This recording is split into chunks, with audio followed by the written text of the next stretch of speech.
Okay, I've been asked by a channel viewer to do an instructional video on the jams in the city with specific focus on the intro riff, those wonderful opening chords to the song, as I played them back in my video, 4, 5, 6 years ago on that Rose Morris reissue, Rickenbacker I had at the time. Weller, of course, played this on a 1970s Rickenbacker 330 that had high gain pickups. I've got instead a 1966 Rickenbacker 335 with a vibrato that, of course, Weller never used. He had the R tailpiece.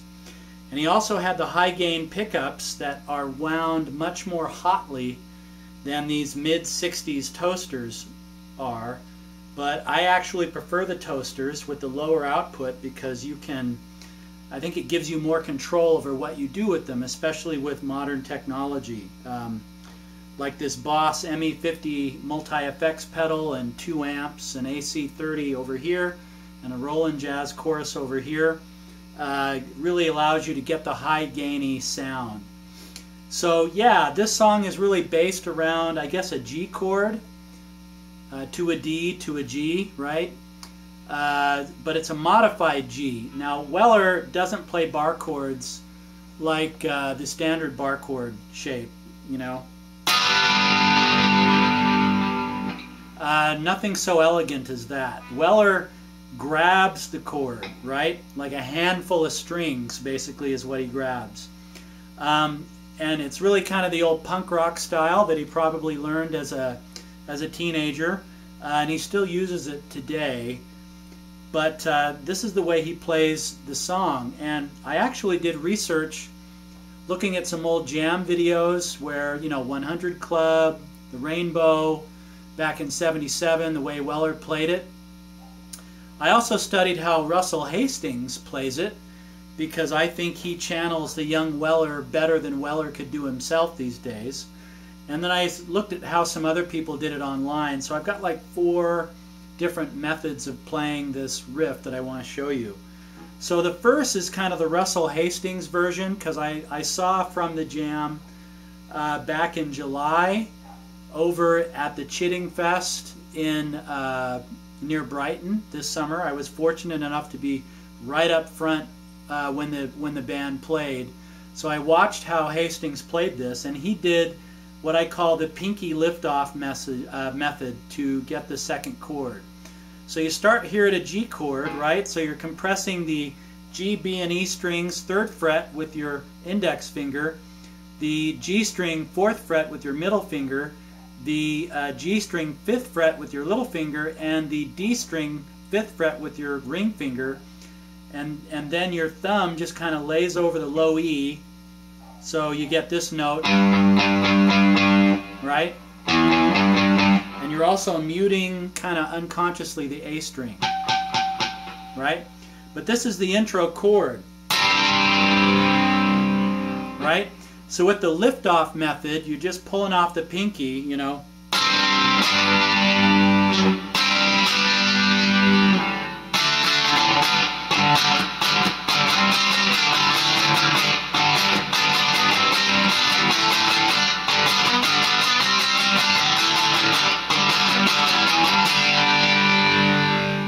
off you go.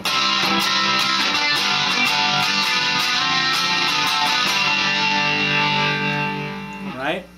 So that's the pinky liftoff method that Russell Hastings seems to prefer. And it sounds really good. The method that I like is just a little bit different from that. So instead of lifting off the pinky to get that second chord, the G,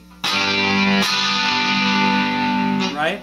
Instead of just lifting off that pinky, I like to go everybody open, right? All the strings open, so you're ready to go down and hit that D at the right moment, and then come back to the G, because the open strings actually are kind of a modified G.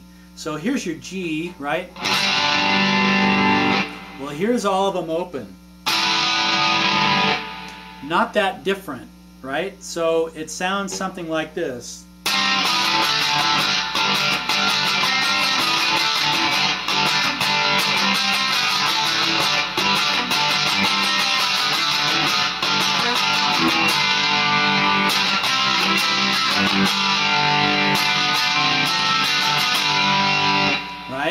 I think that sounds really good to just lift everybody off.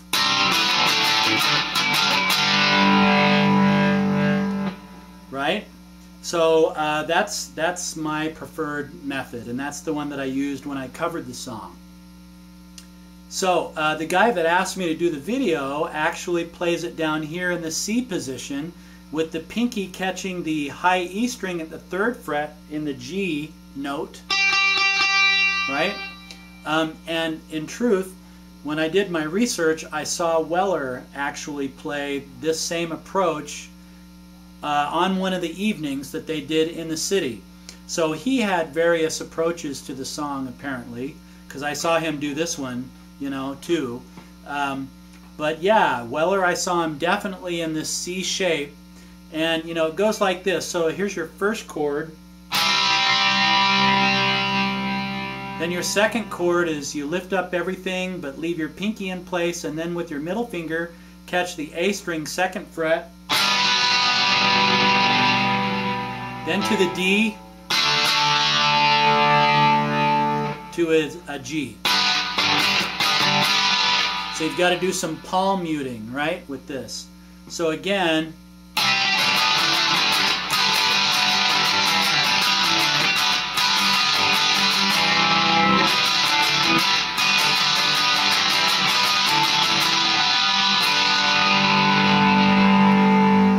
so I think that too can sound really good, really cool.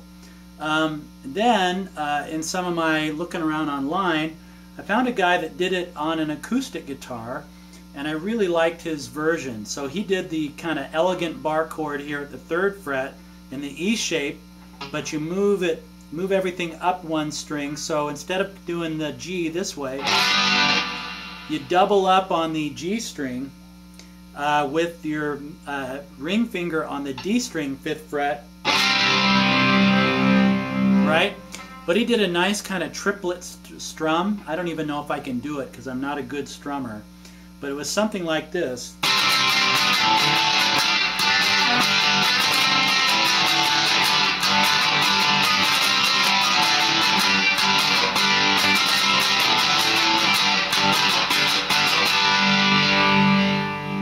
Right, so it's just that really nice crunchy.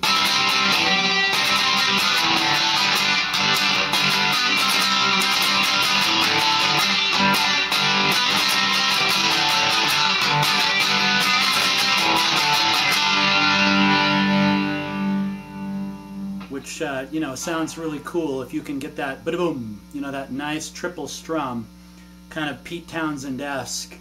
But so there you have it. There's 4 different ways of approaching the intro riff to In the City. So yeah, there you go. Keep playing the jam.